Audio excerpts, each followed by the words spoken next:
No Coffee чаленжтай холбоотойгоор надад төрсэн сэтгэл мэдрэмжүүдийг би бас хуваалцмаар байна.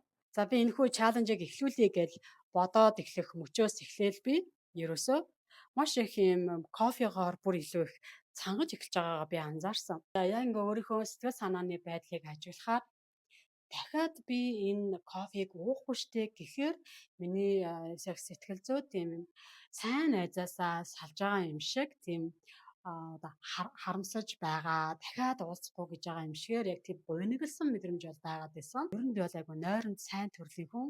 Гэтэл ажигласан чинь яг ингээд сүүлийн 2 3 өдөрт ер нь би шүн 2 хүртэл ингээд шалтгаангүйгээр нойр хүрэхгүй байгаад байсан.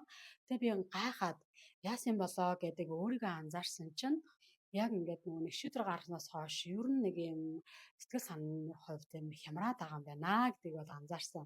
За тэгээ би өөрөө гайхсан. Яагаад тэгэхээр би бас хэдэн жилийн өмнө 1 жилийн турш кофе уухгүй байх юм чаленжийг өөртөө зарлаа. Бас хэрэгжүүлж үзсэн. За тэр үедэд яг ингээд нэг ийм шийд тэмдгүүд бол илэрхгүй байсан.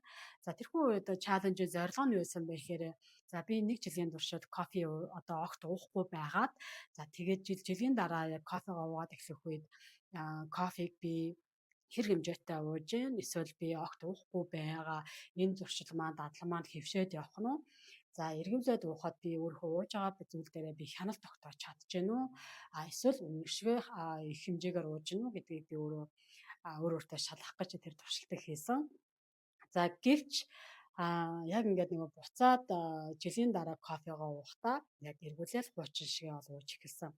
За харин энэ удаагийн хувьд болохоор чаленжийн маань өөр байгаа байдал нь юу гэхээр одоо миний зарлж байгаа яг өөртөө хэрэгжүүлж байгаа чаленж маань болохоор амьдралынхаа туршид дахиж кофе уухгүй гэдэг яг юм чаленж байгаа даа. За тэгэхээр энэ дээр одоо ялгаатай байдал гарч байгаа байхгүй юу? Эхний хувьд болохоор би жилийн туршид хэрэглэхгүй гингүүт надад жилийн дараа би хэрэглэнэ гэдээ өөрөөхөө тархийг кодлоод байгаа байхгүй юу? Гэтэл одоо болохоор амьдралынхаа туршид энэ гоё амтыг би мэдрэхгүй штэ. За тэгээ өглөө би яаж өөрийгөө сэргээх юм бэ? Өдрийн хоосны дараа би яаж өөрийгөө сэргээх юм бэ? Гэх мэтчлэн яг ингэж нөгөө одоо оюун бодлороо яг ингэж харамссан яах болоо за дахиад энийг хэрэглэхгүй гэж үгээд нэлийн гуниглаад байгаа юм билээ. Өөртөө шалтгаануудыг гаргаад илүү бүр кофенуудыг өмнө нь худалдаж авдаг байснаасаа илүүгээр бүр зориуд үнэтэй кофенуудыг аваад байгаа.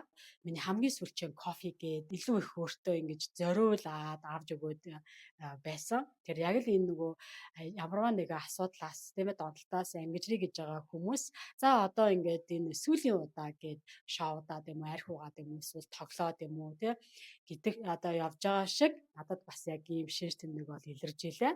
Тэгээ надад ингэж өөрийгөө бол анзаарах нь бол айгүй сонирхолтой байсан.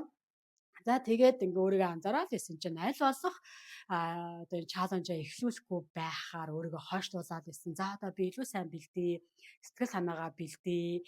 За тэгээд энэ кофег орлуулах зүйлийг би бэлдээ гэдээ ингээ хойшлуулад байгаагаа анзаарсан.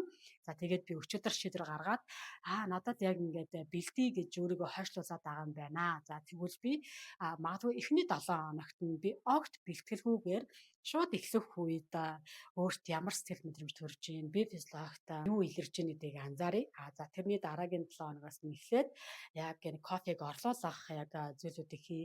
За тэгээ бас яг юм өөрийгөө сэргээх тэр эрүүл дадлуудыг хийя гэж бол шийдсэн байгаа. За тэгээд маргаашнаас эхлээд надтай хамт 30 өдрийг хамтдаа аялаарай.